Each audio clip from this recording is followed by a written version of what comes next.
Hello, my name is David Santayana, and I'm going to be discussing Emily Bernard's book, Black is the Body, and the third chapter called Interstates.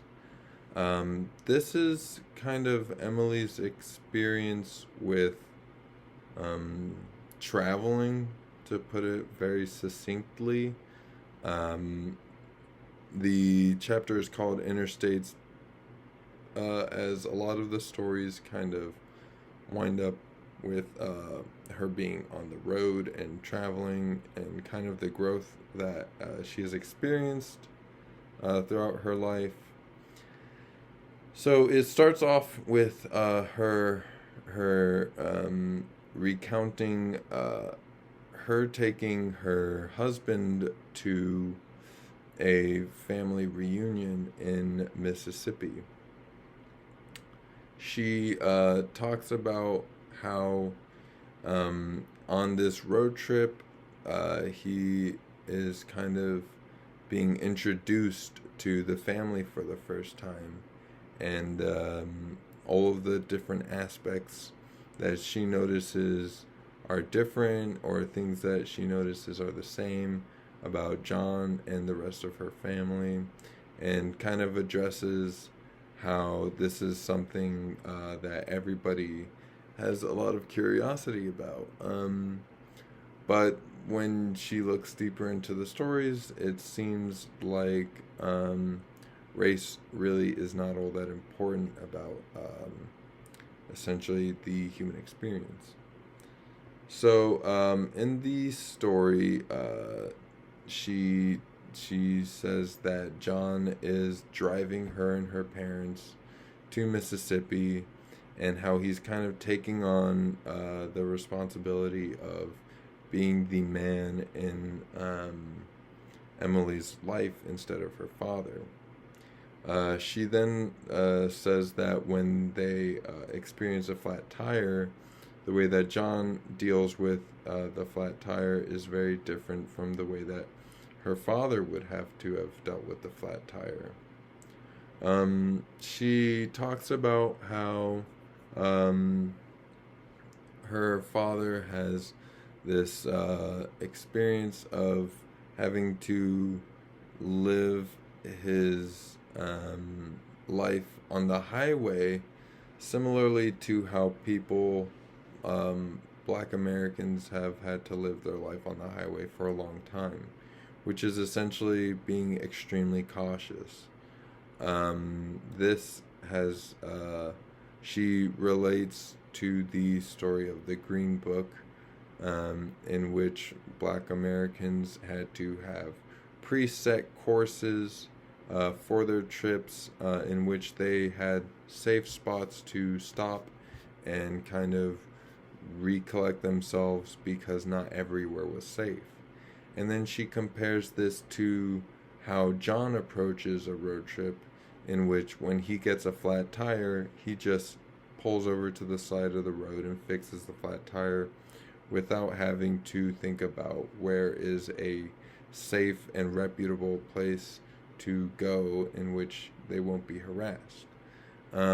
She talks about, after that, the experience of introducing John to her family and what that's like, and how food is a big factor for connecting them. John has his own past and his own history of what food means to him and means to his family.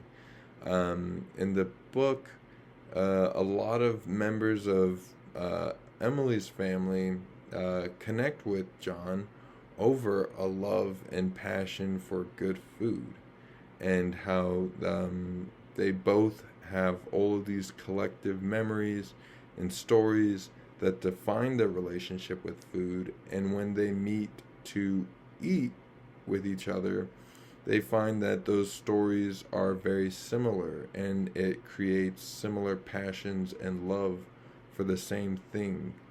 Um, which I think is really interesting, especially because it shows how narratives and memories play into uh, things that we love, and how that's something that everybody shares, and can help people see past boundaries.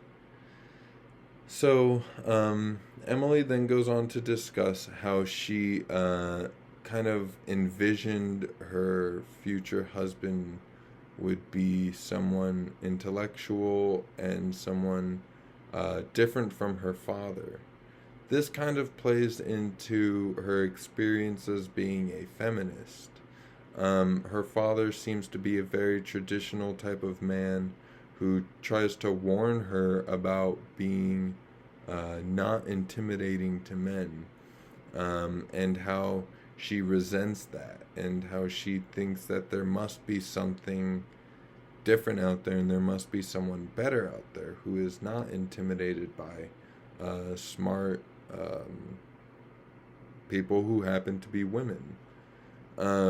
So that she kind of goes into relationships with this want for something different than her past experiences, and how she probably dates in a very specific way as a reaction to the stories that she was told about her from her father.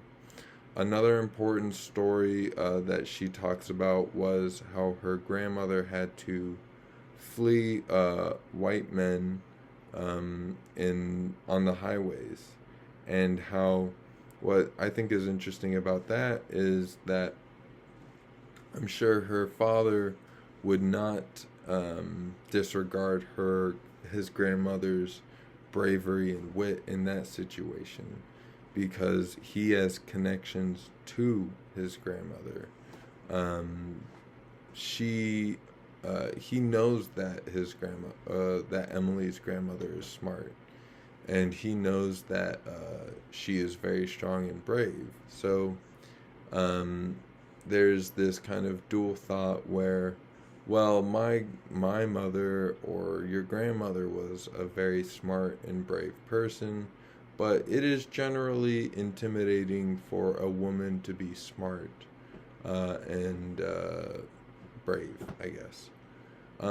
This is really important because it defines what kind of man she goes after. She wants someone that she thinks is intellectual and sees past those kind of differences.